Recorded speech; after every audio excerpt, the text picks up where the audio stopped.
우리가 구원을 얻으리이다. 아멘. 시편 80편 4절부터 19절까지 본문입니다. 주의 얼굴의 광채를 비추사 우리가 구원을 얻으리이다. 주의 얼굴 광채를 비추사 우리가 구원을 얻으리이다 라고 하는 말씀의 제목입니다. 시편 80편 우리가 두 번째로 만나고 있는데요. 우리가 이제 특징들을 먼저 제목을 통해서 살펴봤습니다. 제목 아삽의 시 인도자를 따라 우리가 익숙했기 때문에 새롭게 나오는 단어 소사님 에둣에 맞춘 노래, 이 의미가 무엇인지를 조금 더 살펴보았죠. 소사님 에둣이라고 하는 것은 히브리어 발음으로 그대로 기록된 구절인데요. 그 의미는 소사님, 하나님의 형상을 따라 그대로 그 형상을 닮은 그릇이 되게 하시는 일. 우리 하나님은 영이시죠. 우리는 육신입니다. 자, 우리가 육신된 우리가 하나님을 닮는 것입니다. 영을 따라가는 거죠. 말씀을 따르고 진리를 따라가는 그릇이 되는 것, 이것을 소사님이라는 의미로 우리 가운데 주고 있습니다. 에둣이라는 말은 에덴이라는 말에서 우리가 유래한 말로 우리가 의미를 찾을 수 있습니다. 하나님의 구원 사역이 어떻게 펼쳐지는가, 에덴 동산을 우리가 이제 연상해 보면 살펴볼 수 있는 거죠. 동산에서 에덴을 만드시고 그곳 가운데 먹을 나무들을 심으시고 또 거기에 사람을 두어 경작하게 해주셨습니다. 이처럼 하나님의 뜻으로 경작하게 하셔서 하나님의 뜻을 날마다 깨닫고 배움을 통해 아버지의 영광의 모습으로 변해가는 것, 즉 속사람, 인격이 하나님의 뜻 가운데 나타나며 아버지 진리의 말씀 붙잡는 온전한 사람이 되게 하시는 일, 이것을 에둣이라는 말로 우리가 받아서 이해할 수 있습니다. 따라서 소사님 에둣에 맞춘 노래라고 하는 것은 하나님께서 원하시는 뜻대로 하나님께서 빛을 비추셔서 그 빛을 우리가 그대로 받아 비추는 자들이 되는 것, 따라서 하늘의 뜻이 땅에 이루어지는 것처럼 아버지의 영이 우리 안에 비추는 것, 진리의 말씀이 우리 내면 안에 역사하는 것, 하나님의 뜻대로 우리가 한 걸음 한 걸음 나아가는 그런 상태가 되는 것을 소사님 에둣에 맞춘 노래라는 의미로 우리가 이것을 이해할 수 있을 것입니다. 자, 빛을 비추는 자가 되게 하옵소서. 그래서 오늘 또 본문에는 광채에 대한 이야기 반복해서 설명하고 있습니다. 7절과 19절에 기록이 되어 있는데요. 7절, 만군의 하나님이여 우리를 회복하여 주시고 주의 얼굴에 광채를 비추사 우리가 구원을 얻게 하소서. 19절에도 기록이 되어 있습니다. 만군의 하나님이 여호와여 우리를 돌이켜 주시고 주의 얼굴에 광채를 우리에게 비추소서. 우리가 구원을 얻으리이다. 자, 빛을 비추어 달라라고 이제 간절하게 간구하고 있는데요.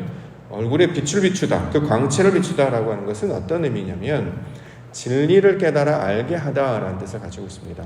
빛을 비추다, 우리에게 조명, 어떤 빛, 라이트라고 하는 것을 보여주시는 그런 의미가 아니라 우리의 속 안에 있는, 우리의 내면 안에 있는 어두워진 영, 어두워진 심령을 하나님께서 보게 하셔서 활짝 열어주셔서 하나님의 뜻이 무엇인지를 깨달아 알게 하여 주시옵소서, 이 의미로 주고 있는 말입니다.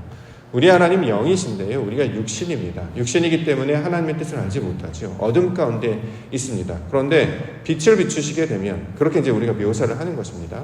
빛이 어둠 가운데 비치면 밝게 딱 드러나는 것처럼 우리의 심령 안에 하나님의 역사가 나타나게 되면 우리 가운데 있었던 것이 활짝 열려서 하나님의 뜻을 알게 되는 것을 가리키고 있는 말이죠. 즉 하나님의 뜻이 어떤 것인지를 우리 가운데 말씀하고 있는 것이 광채를 비추어 달라, 얼굴에 빛을 비추어 달라 라는 말로 설명하고 있습니다.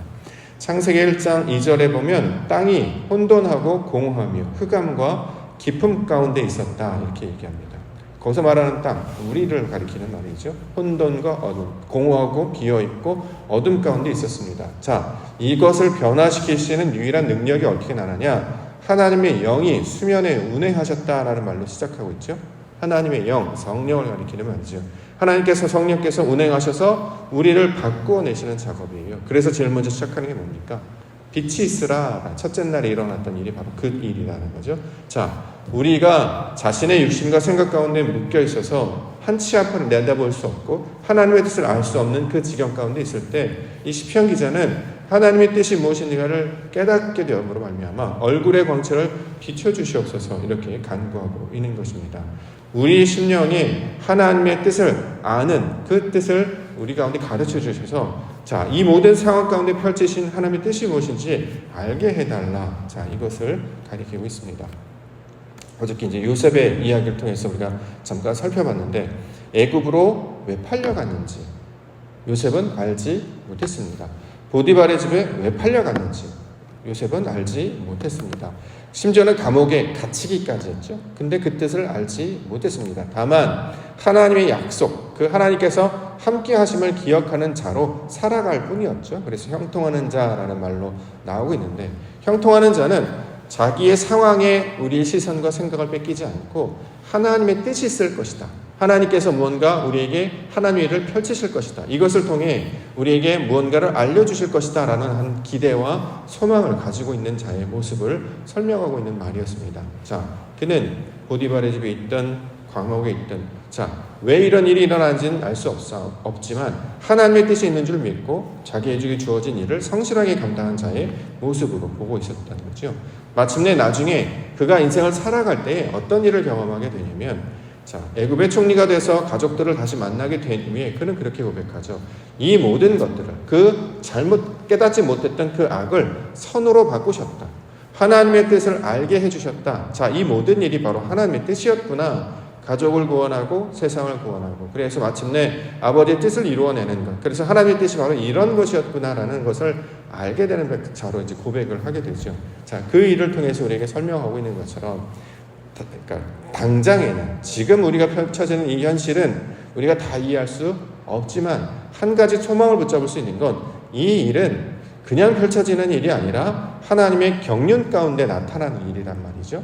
자, 그래서 그 경륜 가운데 나타나시는 하나님의 뜻, 우리가 그것을 붙잡고 나아가면 그것이 빛으로 우리를 인도할 것이고 진리로 우리를 가르쳐 줄 것이고 하나님의 뜻으로 우리를 채워주실 것입니다. 그러므로 그것들을 바라고, 하나님 그것들을 소망합니다. 하나님의 나라를 소망합니다. 하나님의 뜻을 바라봅니다. 아버지 길이 펼쳐질 줄 믿습니다. 합력하여 선을 이루시는 하나님의 의도, 그것들을 소망으로 잡고 우리가 말씀 가운데, 기도 가운데 나아가게 하여 주시옵소서. 이렇게 하나님의 나라와 뜻을 구하며 기도 가운데 나아가는 우리 믿음의 백성들 되기를 소망합니다. 고린도후서 4장 6절, 어두운 데에 빛이 비치라 말씀하셨던 그 하나님께서 예수 그리스도의 얼굴에 있는 하나님의 영광을 아는 빛을 우리 마음에 비추셨느니라. 우리가 그 뜻을 알지 못하니까 우리 가운데 찾아오신 분이 예수 그리스도 말씀 하나님이셨다는 거죠. 자, 그분께서 하나님의 뜻을 가르쳐 주실 것입니다. 그가 길이요 진리요 생명이시기 때문이죠. 그래서 그의 길을 따라서, 그가 하셨던 말씀을 따라서, 그가 우리 가운데 보여주셨던 그 사역을 따라서 나아가면 하나님의 영광을 발견하는 그 지경까지 나아가게 됩니다. 자, 오늘 말씀을 통해서 우리 주님께서 우리에게 보여주시고 말씀으로 인도하시고 우리에게 펼쳐주신 그 사역을 통해 하나님의 뜻을 깨달아 알게 하옵소서. 얼굴의 빛을 우리 가운데 비춰주시옵소서. 이렇게 다시 한번 간구하는 기도의 시간 되기를 소망합니다. 자, 말씀을 보도록 하겠습니다. 눈물의 양식을 먹이시다 설명하는데요. 5절과 6절. 주께서 그들에게 눈물의 양식을 먹이시며 많은 눈물을 마시게 하셨나이다. 우리를 우리 이웃에게 다툼거리가 되게 하시니 우리 원수들이 서로 비웃나이다. 자, 눈물의 양식을 먹이시며 눈물을 마시게 하셨다. 눈물에 젖은 빵을 먹어보지 못한 자는 세상을 어떤 이치를 말할 수 없다. 이런 의미인가. 자, 눈물의 양식을 먹이셨다라는 것은 무슨 뜻이냐면, 하나님께서 우리 가운데 빛을 비추시기 시작해요. 하나님의 뜻이 무엇인지를 알기 시작해요. 그럼 뭘 발견하죠? 빛이 우리 가운데, 하나님의 뜻이 우리 가운데 발견하게 되면 가장 먼저 발견하는 것이 실존이죠. 우리 자아를 발견하게 되죠. 우리가 벌거벗었음을 깨달아 알게 됩니다. 마치 아담이 벌거벗었는데 자기가 스스로 무화과 나무 잎을 엮어서 치마를 입었다가 숨었는데 하나님이 부르심으로 말미암아 자기가 벌거벗었음을 깨달아 알게 되는 거죠. 자, 이것, 자기는 무익한 자인 걸, 내가 가지고 있는 지식, 내가 가지고 있는 경험, 내가 쌓아왔던 많은 신앙들이 옳은 것인 줄 알았는데, 자, 잘 쌓아놓은 반석 위에 집을 지었는 줄 알았는데 모래 위에 집은 지은 것이고 내가 가지고 있는 모든 것들이 헛된 것이었구나. 사도 바울의 고백처럼 교회를 핍박하고 비방하고 박해하는 모습에 불과했구나. 즉 나의 헛됨, 나의 연약함, 나의 교만, 나의 부정함을 발견하게 되었을 때 나타나는 일이 뭐냐? 눈물의 양식을 먹다라는 말로 설명하고 있습니다. 자, 슬픈 일이 내게 떨어졌다. 고통스러운 일이 내게 벌어졌다. 너무 힘들어서, 정말 살기가 너무 힘들어서 그래서 내가 눈물을 흘렸다. 이런 의미라기보다 구별하게 하시는 거예요. 하나님의 뜻으로 말미암아 내 실제 모양이 어떤지를 깨달아 알게 하신다는 거죠. 우리는 아무런 힘도 없었습니다. 능력도 없었습니다. 가진 것도 없었던 자임을 발견하게 하신다는 거죠. 이걸 이제 눈물이 양식으로 먹다라는 것인데요. 우리가 가난한 상태임을 발견하게 하는 상황을 눈물의 양식을 먹이시다 이렇게 이야기합니다. 실제로 여기서 이제 모양으로 눈물을 흘리다라는 모양은 나타났지만 하나님의 은혜를 경험하게 되면 우리에게 이런 현상이 나타나기도 하죠. 은혜 받으면 눈물 나기도 하잖아요. 왜 그럴까요? 하나님의 은혜가 크고 그의 영광이 크고 그가 얼마나 자비하시고 인자하신 것들을 깨달아 아는 거지만 궁극적인 이 눈물의 본질은 나 같은 자라는 사람을 그런 고백을 하신다는 말이죠. 나 같은 자를 이렇게 사랑하셨구나. 난 아무것도 아니었구나. 내 본질이 어떤 것인지를 철저하게 깨달아 알게 될 때에만 비로소 나타나는 것이 은혜요 감동이 되는 것인데 본문에서는 그러한 의도로 세상과는 구별된 모습으로 하나님의 뜻을 아는 사람에게만 나타나는 그 하나님의 뜻으로 발견케 하셨다. 이것을 가리키고 있는 말입니다. 모세라는 인물이 애굽에서 왕자로 살았다가 그가 살인을 저지르고 나서 미디안으로 쫓겨가지요. 40년 동안 살면서 그는 철저하게 낮아졌습니다. 하나님께서 나중에 나타나셔서 모세야 모세야 부르셨는데 모세는 그렇게 이야기하죠. 내가 무엇이건데 자 애굽에 가서 내가 한 일을 백성에게 전하라. 그런데 나는 말할 줄 모릅니다. 이런 사람을 밖에 나타나는 거죠. 요셉도 마찬가지입니다. 아버지한테 사랑을 받았던 자인데 그는 다른 집에 팔려가기도 하고 감옥에 갇히는 어려움을 겪기도 하죠. 하나님의 아들로 이 땅 가운데 오셨던 예수님도 공생의 사역 처음에 시작하신 것이 무엇이었냐면 광야로 나아가신 일이었습니다. 자, 가장 먼저 자신의 능력과 자신의 힘으로는 아무것도 할 수 없는 그 상황 가운데 놓여지게 되는 일, 이걸 눈물의 양식을 먹다 이렇게 이야기합니다. 하나님의 말씀으로 구별된 상태를 가리키고 있는 말이에요. 이게 아니면 사람이 감정이 메말라 버려서 소위 말하는 이제 습기가 메마른다고 하죠. 눈물도 없고 피도 눈물도 없냐 뭐 이런 말 하잖아요. 감정이 없거나 잔인할 때 이렇게 표현하기도 합니다. 실제로 여기서 말하는 것은 하나님이 만지시는 결과의 특징으로 이렇게 설명하고 있는 것입니다. 자, 8절부터 보겠습니다. 주께서 한 포도나무를 애굽에서 가져다가 민족들을 쫓아내시고 그것을 심으셨나이다. 주께서 그 앞서 가꾸셨으므로 그 뿌리가 깊이 박혀서 땅에 가득하며 그 그늘이 산들을 가리고 그 가지는 하나님의 백향목 같으며 그 가지가 바닥까지 뻗고 넝쿨이 강까지 미쳤거늘 주께서 어찌하여 그 담을 허시사 길을 지나가는 모든 이들이 그것을 따게 하셨나이까. 자, 포도나무는 이스라엘을 가리키고 있는 말이죠. 하나님께서 포도나무를 심으셨습니다. 왜 심으셨냐면 극상품 열매를 얻기 위함이었다라는 거죠. 그런데 그 극상품 열매를 얻으려고 심었던 포도나무가 좋은 열매를 거두지 아니하고 쓸모없는 들포도 그런 열매만 지금 나타내고 있는 것을 그렇게 보여주고 있습니다. 하나님께서 한 포도나무를 아름답게 심으셨으나 내가 내어놓은 열매는 좋은 것도 아니었고 그것은 심지어는 하나님께 올려지는 것이 아니라 다른 이들에게 다 빼앗겨버린 것이었습니다. 자, 이렇게 고백하는 거죠. 이사야 5장 2절에도 땅을 파서 돌을 제하고 극상품 포도나무를 심었도다. 그 중에 망대를 세웠고 또 그 안에 술투를 팠도다. 좋은 포도막기를 바랐더니 들포도를 맺었도다. 자, 좋은 포도를 맺지 않고 들포도 열매를 맺은 이유는 무슨 뜻이냐면 하나님 안에 거하지 않고 있었기 때문입니다. 무슨 뜻이냐? 하나님의 뜻대로 믿음 생활을 감당하는 것이 아니라 자신의 욕망대로 자신의 뜻을 이루고자 신앙생활을 감당하면 하나님이 원하신 열매가 맺혀지는 것이 아니라 엉뚱한 열매들이 맺혀지게 된다는 거죠. 그래서 껍데기, 가라지라고 이제 표현을 합니다. 성령의 열매, 하나님의 열매는 하나님의 뜻을 아는 것으로 점점 채워가는 거예요. 우리 마음이 에덴과 같이 바뀌게 된다는 거죠. 근데 에덴의 동산과 같이 생명나무로 채워지는 것이 아니라 쓸모없이 세상에서 바라는 부귀, 영화, 명예 이런 것들로 채워지게 됩니다. 나중에 이것들은 바람이 불면 다 떠나려가 버리죠. 세상의 것들은 훅 불어버리면 다 사라져버리는 덧없는 것에 불과합니다. 우리가 가지고 있던 지식이요, 우리가 가지고 있던 어떤 관계, 처세, 사회적인 덕망, 어떤 물질, 건강도 마찬가지죠. 하루아침에 다 날아가 버리는 경험들을 해보신 적 있지 않습니까? 덧없는 것이라는 거예요. 거기에 마음을 두지 말라는 거죠.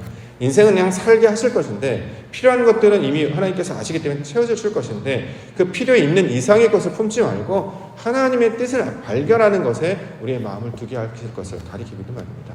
이걸 깨달아 알게 되니까 내가 잘못된 열매를 맺었구나. 하나님 도와주옵소서. 내가 엉뚱한 열매를 맺고 있었습니다. 이걸 깨달아 알게 되는 상태를 지금 가리키고 있는 말입니다. 자, 그러니까 어떻게 됩니까?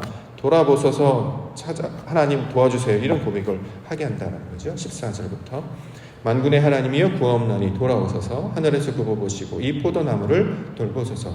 주의 오른손으로 씹으신 줄기요 주를 위하여 힘있게 하신 가지니이다. 그것이 불타고 배임을 당하며 주의 면책으로 말미암아 멸망하오니 주의 오른쪽에 있는 자 곧 주를 위하여 힘있게 하신 인자에게 주의 손을 얹으소서.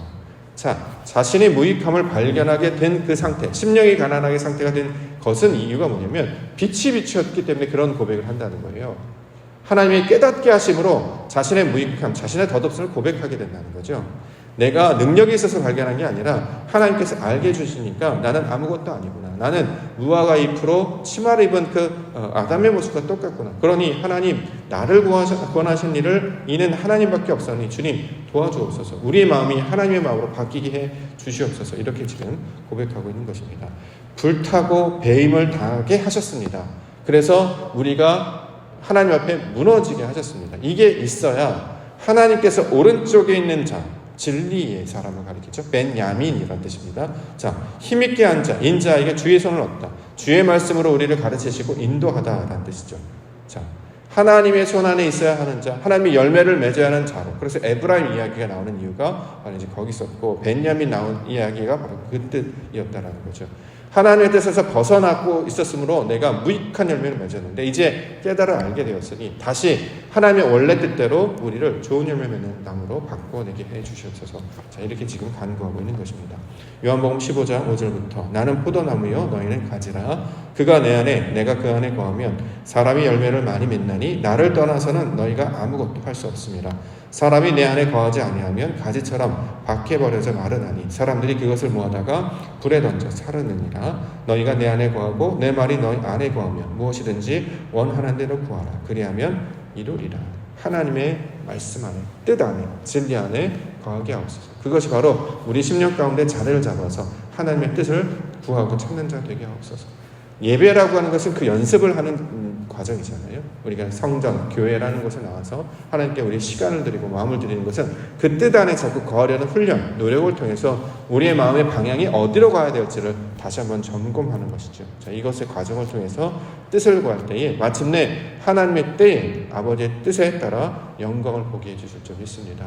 말씀을 붙잡는 자, 이제 내 뜻대로 내 열매를 얻어서 무익한 자가 되는 것이 아니라 하나님이 주신 그 성령의 감동을 내 마음 가운데 품어서 그리스도의 진리를 열매로 맺는 자, 이것이 하나님께서 원하시는 것인데 그 하나님 닮은 자로, 그 하나님 기뻐하시는 그 열매를 맺은 자로 살게 하여 주시옵소서. 이것들을 간구하며 오늘도 하나님의 나라와 뜻을 구하며 그 말씀과 동의하며 주와 열매를 거두시는 우리 믿음의 백성들 되시기를 주님의 이름으로 축원합니다.